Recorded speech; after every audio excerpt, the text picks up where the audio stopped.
Public provident fund, national pension scheme এবং সুকন্যা সমৃদ্ধি যোজনায় যদি আপনি যুক্ত থাকেন বা এই জায়গাতে যদি আপনার অ্যাকাউন্ট থাকে, তাহলে আপনার জন্য আজকের ভিডিও খুবই গুরুত্বপূর্ণ। কারণ এই বিষয়গুলি নিয়ে একটি নতুন আপডেট বেরিয়ে এসেছে আমাদের কাছে, যে কাজটি আপনাকে 31শে মার্চের আগে অবশ্যই করে নিতে হবে।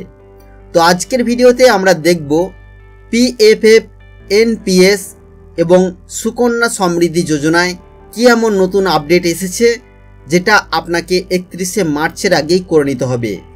নমস্কার, আপনারা দেখছেন মাল্টি গাইড চ্যানেল, আপনাদের সাথে আমি আছি বিশ্বজিৎ। মূল ভিডিওতে যাওয়ার আগে বরাবরের মতো একটি ছোট্ট অনুরোধ, যদি আপনি আমাদের চ্যানেলে প্রথমবার বা নতুন হয়ে থাকেন আর এই ধরনের গাইড ভিডিও সবার আগে প্রতিদিন দেখতে চান, তাহলে অবশ্যই আমাদের চ্যানেল মাল্টি গাইডকে সাবস্ক্রাইব করবেন এবং সাবস্ক্রাইব করার পর পাশের বেল আইকনটিতে অবশ্যই ক্লিক করবেন। তো চলুন বন্ধুরা, দেখে নেওয়া যাক আজকের বিস্তারিত ভিডিও। তো দেখতে পাচ্ছেন বন্ধুরা, আমরা এসে গেছি নিউজ 18 বাংলার একটি ওয়েব পেজে। আর এখানে দেখুন বিষয়টি বিস্তারিত দেওয়া আছে। পিএফএফ, এনপিএস এবং সুকন্যা যোজনায় অ্যাকাউন্ট থাকলে 31শে মার্চের মধ্যে অবশ্যই এই কাজগুলি করতে হবে। আপনি কি Sukanya Samriddhi Yojana, public provident fund বা ন্যাশনাল পেনশন স্কিম কোনো অ্যাকাউন্ট খুলেছেন? তাহলে আপনার কাছে এই মাসটা খুবই গুরুত্বপূর্ণ, কারণ এই মাস শেষ হওয়ার আগেই অর্থাৎ 31শে মার্চের মধ্যে কয়েকটি বিশেষ কাজ করে ফেলতে হবে। সুকন্যা সমৃদ্ধি যোজনা, যদি আপনি আপনার মেয়ের জন্য এই যোজনায় অ্যাকাউন্ট খুলে থাকেন, তাহলে বাৎসরিক টাকা জমা দেওয়ার শেষ তারিখ 31শে মার্চ। এই যোজনায় বার্ষিক ন্যূনতম 25 টাকা দিতে হয়, কিন্তু যদি 1 এপ্রিলের আগে তা না দেওয়া হয় তাহলে ফাইন হিসাবে 50 টাকা দিতে হবে, না হলে আপনার অ্যাকাউন্টটি বন্ধ হয়ে যাবে।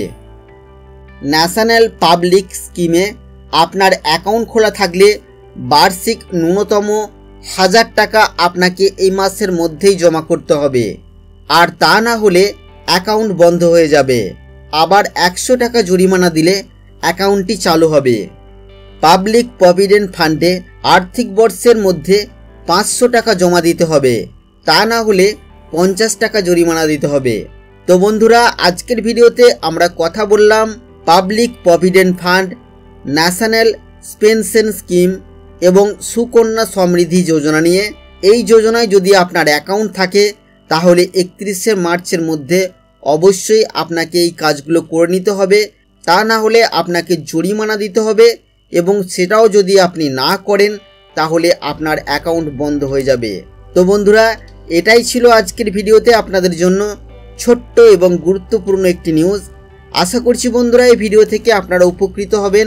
ভিডিও ভালো লাগলে লাইক করবেন, বন্ধুদের সাথে অবশ্যই ভিডিওটি শেয়ার করবেন। যদি আপনি আমাদের চ্যানেলে প্রথমবার বা নতুন হয়ে থাকেন আর এই ধরনের গাইড ভিডিও সবার আগে প্রতিদিন দেখতে চান, তাহলে অবশ্যই আমাদের চ্যানেল মাল্টি গাইডকে সাবস্ক্রাইব করবেন এবং সাবস্ক্রাইব করার পর পাশের বেল আইকনটিতে অবশ্যই ক্লিক করবেন। এখনকার মতো গাইড ভিডিও এই পর্যন্তই বন্ধুরা, ফিরে আসবো আবারও কোনো নতুন ভিডিও নিয়ে আপনাদের সাথে।